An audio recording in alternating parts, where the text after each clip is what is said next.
Welcome to Sustainable Packaging with Cory Connors. I am really excited about my friend Saloni Doshi, who is a CEO and Chief Sustainability Officer at Eco Enclose. How are you?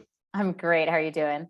Thank you so much for taking time. I'm a big fan of your company, Eco Enclose, and I'm excited to hear kind of your story. What's your background? How'd you end up here?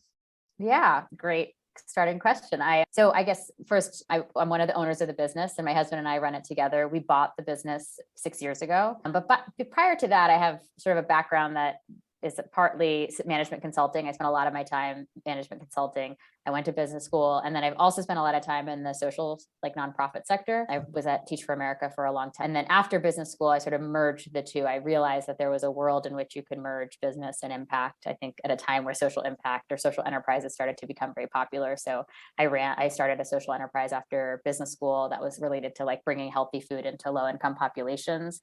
Ran that for a couple of years, and then started to work in sustainable agriculture. So helping farms around the country move from industrial agriculture into organic and sustainable regenerative agriculture, and how to be profitable doing that. And then, while I was doing that work, we found Eco Enclose, decided to purchase it. And I was still working full time as a sustainable agriculture consultant, but sort of like, oh, this is so fun. I love everything about Eco Enclose. And as the business has grown, I've had a chance to nestle myself into a full-time role here. It's been really wonderful.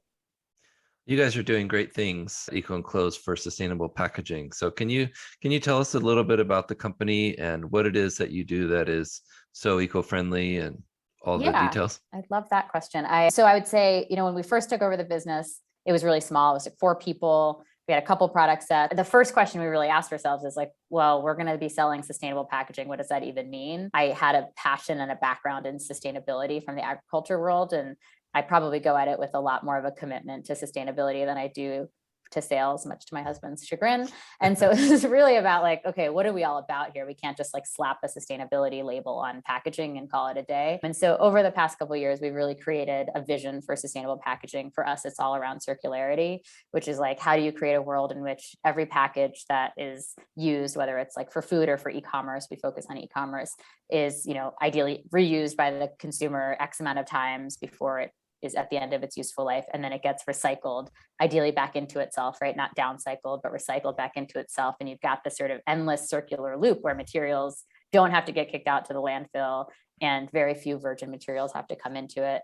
And then ideally that the virgin materials that do come in are regenerative, right? They're net positive for the planet in their production. So this is sort of this like end vision that we created. We're so far from it, but maybe like we're 10 years away, 20 years away. So that helped us say, okay, what do we want to do today? What are the steps we can take today to help build towards that long-term vision? And so we've really focused on maximizing post-consumer waste and recycled content overall, maximizing recyclability, ensuring reuse is possible when it makes sense, ecological sense for the product, source reduction based on a lot of like custom sizes and things like that. Those are the main things that we've really focused on, particularly this idea of post-consumer waste. So our sort of commitment is like, the more post-consumer waste you can use, the more you're sort of helping to drive markets for all that reclaimed material. And that helps to create the lens of that circular economy. And then we also have a filter of carbon emissions across everything we do. So every product that we develop, we do a life cycle analysis on, and we understand the carbon implications of it.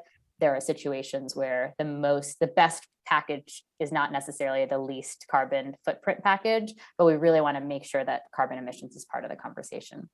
So that's a lot of what we do. We've got some other like smaller tenants to our framework, but that's what we focus on. And all of our shipping products are sort of built under that framework. That's amazing. I think a big misconception in this industry is that circular economy means reusable. And I think what you just described is an amazing circular event in packaging, using high levels of PCR, post-consumer recycled material, and then putting that into like products and literally recycling, and then making those products still recyclable again, or like you said, even better, reusable. Yeah, exactly. And people don't understand that recycling doesn't work that way today, right? That things are generally getting downcycled, but technology is advancing and we're getting closer. It is improving. Are all of your products recyclable? All of our products are recyclable except for our hemp twine, which is like sort of a random offering that is home compostable.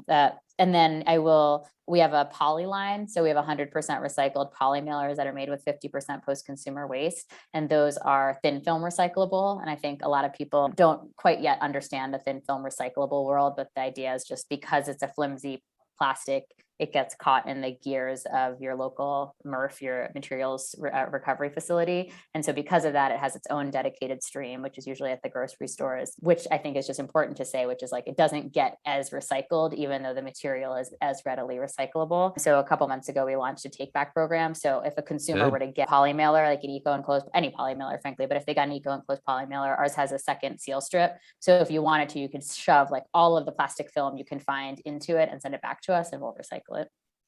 That's an amazing service. Good for you. Yeah, it's been fun. We've got like in the last week, I get a little excited every time it comes to us, and we've got like a bunch back last week. It was a very good week. That's amazing. And you mentioned upcycling or downcycling. Does that material generally get downcycled into like a wood replacement material or something like that? Yeah, today we work with an organization called EcoCycle. We're in Colorado, so EcoCycle, I'm biased, but I think they're one of the best waste management companies in the whole country. They were one of the first recyclers out there, and they work largely with Trex for most of their film recycling. But it has been really fun to see some of the new technologies that are allowing for bag to bag or film to film recycling. So I think, we're going to get there. I agree. I am very optimistic when it comes to recycling. I'm seeing very good things from companies like the one you mentioned, Recyclops, Ridwell. They're doing awesome things in the world here. And when I say in the world here, I mean in the USA, because they're not outside the USA yet. Someday, I hope. But there's so many things that can be recycled and aren't getting recycled yet. So well done. Exactly. Yeah. Thank you. So I want to talk a little bit about supply chain issues. I know that has been the buzzword of this year. Tell me about it. How's it affected Eco Enclose? Yeah. How do any of us begin to undo the trauma of the last, many different traumas of the last couple of years? Yeah, it's a great question. I think in some ways we got a little lucky. Maybe we have historically focused on a domestic supply chain. So we work with about 20 manufacturers who are all domestic, not all of them, but most of them are domestic or at least North American. And in that way, we've been a little bit shielded from some of the challenges that overseas freight and Chinese manufacturing. So in some ways, it has given us a little bit of a competitive edge. That said, I mean, I think particularly in paper, you guys are probably seeing this too. Like people have moved from plastic to paper, but the paper manufacturing is like all the capacity is gone because before the 3 years ago, nobody cared about paper anymore. And so now they care about paper again. All the lines for paper conversion are down. And so I think what we're struggling with is like, how do we keep up with the demand for paper and recycled paper in particular? So there's not enough recycled content out there. And then there's not enough capacity on our converting lines. And we've really responded, I think, by frankly, just manufacturing as much as we possibly could as early as possible, and then diversifying. I think what everybody's doing, right? Diversifying the plants that they work with. So maybe 2 years ago we had 15 plants and now we work with 20. So just diversifying as much as possible. And then begging our customers to have foresight when they order, right? So it's like, don't order now for the holidays, order 2 months ago for the holidays. Right. Yeah, let's talk about next holiday, right? Exactly. 2022. Yeah, well said. That's, I think a lot of people understand, and it's unique for us in this packaging world to have a group of customers and buyers that really kind of understand the situation. In the past, if we would say we have, lead times from 2 weeks to 3 weeks. What? 3 weeks? That's ridiculous. I can't even work with that. And now it's like 16 weeks, or sometimes not all of them, but some of them. Yeah, no, some of them for sure. And I think people are starting to get accustomed to that a little bit more. Hopefully it's not forever. I will say the other thing is we have a unique set of customers that we work with. They're like so committed to sustainability, and they have a little bit of flexibility and a lot of times in their operations. And so if they come to us and they're like, this is the package I've always had, this is what I want. And we say, actually, this is out of stock right now, but here's an alternative that's fairly similar. It meets a lot of your sustainability goals. Many of them, frankly, most of them are willing to make that conversion. So I think having diversity of offerings has helped us. So yeah, you can down gauge your paper, or maybe move from plastic to paper or paper to plastic for one run, because at least it embodies the same sustainability goals. Absolutely. And you mentioned your local recycling company. What do you feel like is the future of recycling? Do you feel like we're headed towards a monomaterial society? What do you think?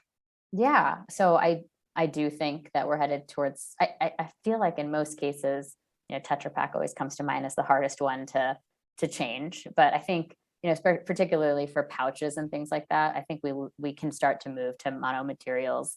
That's still step one, right? Then the next step is improving the sorting, and then improving all of the remanufacturing capabilities. And it's been really interesting and fun to see, like, there's this, I think it's in Spain, this company that's figured out how to properly de-ink plastic to allow for plastic film to become a clear plastic film that's actually pretty high quality again, at Wow. 80 to 100% post-consumer waste rates. You've got Sustaina, I think is what they're called, the fiber fiber reclaimer that does like a lot of the Starbucks containers, those cups. They've been able to really get a beautiful white 100% recycled paper, which has historically been really hard. So you're just seeing like screening and de-inking technology getting better. And so I think EPR, I mean, I'm sure you're really focused on EPR as well. Like, it's been fun to see, like, if they're structured really well, we can start to get over some of the humps that have prevented recycling innovation from happening for the last 10 years.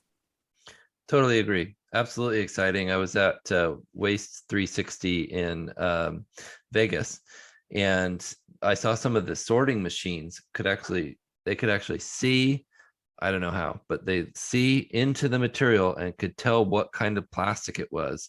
And in a puff of air would poof it to whatever line it should go to.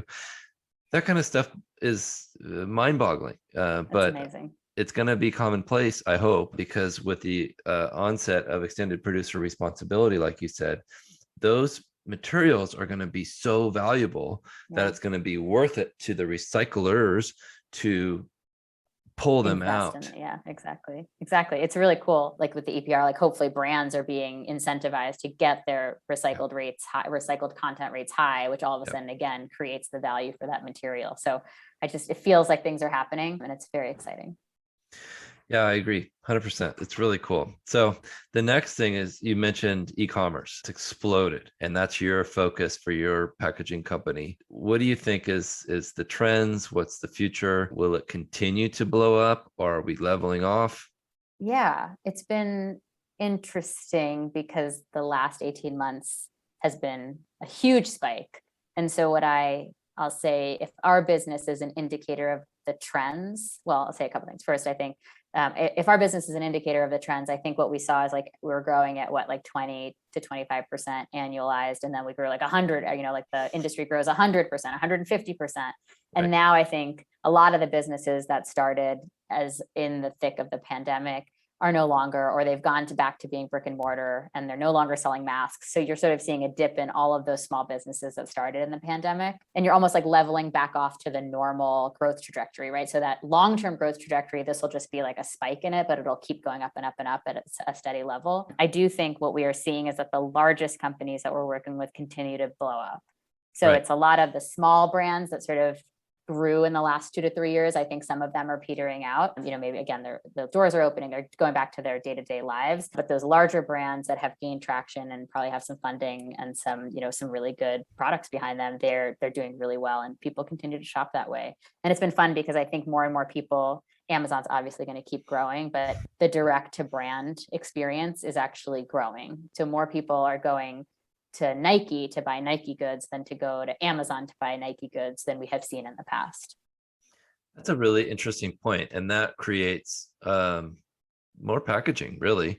And boy, that's well said. I'm excited to see where that goes, but I agree that packaging will continue to keep at the level it is. I think maybe level off a little bit, but all the numbers we're seeing is that spike in demand for packaging, at least, will continue to kind of stay steady. I don't think it will continue to spike, which is exactly. probably good news.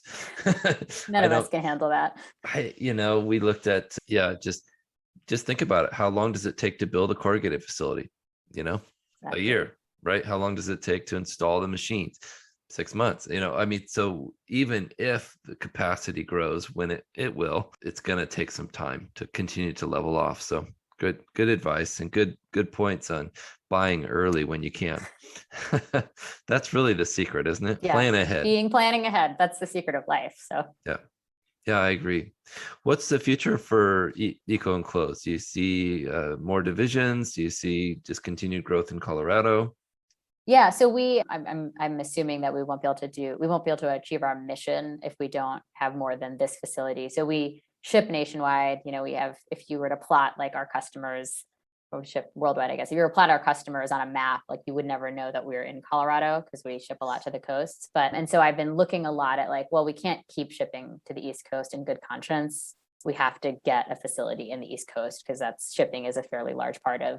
It's always so funny to shipping supplies because it's like, it's big and bulky. And so the more we can do to minimize the distance, the better. So I imagine we'll start to better locate our facilities by some of our biggest shipping areas. So that's definitely part of our growth trajectory. And I'm hoping that, I just want to make really great advancements in the packaging that we have to get them better, right? Achieving more of our vision. So our poly mailers they're 100% recycled, but they're only 50% post-consumer. They need to be 100% post-consumer. And ideally they're coming from bags. Right now, all of that post-consumer waste is coming from milk jugs, from HDPE. And so I want them coming from bags. So that's where we need to go, is taking every single offering we have and making sure it really truly embodies the vision. And then ideally going back and starting to work across the recycling supply chain to say, like, what can we do to make this happen? What kind of technology needs to be created so that the materials going into our products better adhere to our standards? Fantastic. Absolutely interesting. And I love that you're taking a look at things at a micro level like that, like okay, it's made from PCR, but what is that PCR? Because that is so critical. I interviewed a company called PackTech. They make the 6-pack and the 8-pack carriers. That's kind of what they're famous for. All of their plastic comes from milk jugs, and they've 100% of it. And it's 100% recycled and 100% recyclable and reusable. It's all the things that we like as sustainable packaging people. So that's really cool. And that's awesome. And I look at that, it's like those milk jugs are the easiest thing to recycle. So it's awesome that we're using it. How do we ensure that what can we do to make markets for some of the more difficult things to convert? So that's what we keep looking at. It's a fantastic thing. And I love that there's companies like yours and ours that are looking at how to be sustainable in packaging, because it's so critical. So how do we get in touch with Eco Enclose, or should we call you directly? Yeah, I mean, I think if you just have a question about like what we offer or our services, we have an email, hello@ecoenclose.com. We'll get back to you same day. I think if you're interested in like geeking out about sustainability, I would love to hear from you. So you can always email me at Saloni, my first name, Saloni @ecoenclose.com. And I am always loving to field inquiries or ideas or energy from people who are also really nerdy about sustainable packaging. We're all packaging nerds, right? Exactly, my friend exactly. Adam Peak just started a line of t-shirts that say packaging nerd on them, and I love it. So yes, there's so many closeted actually packaging nerds that we all need to find each other. Yes, we must unite and save the world. Exactly. One day there'll be a true conference, for like a Comic-Con conference for us. Oh, I'm in. I love it. Well, I'd like to thank our sponsor, Landsberg Aurora, for your continued support. If you're listening, please take a minute to review and share this with your friends so we continue to support Sustainable Packaging Podcast and our mission to make the world more sustainable. Thank you again, Saloni. I appreciate you so much. Thank you so much. It was a pleasure. Thank you.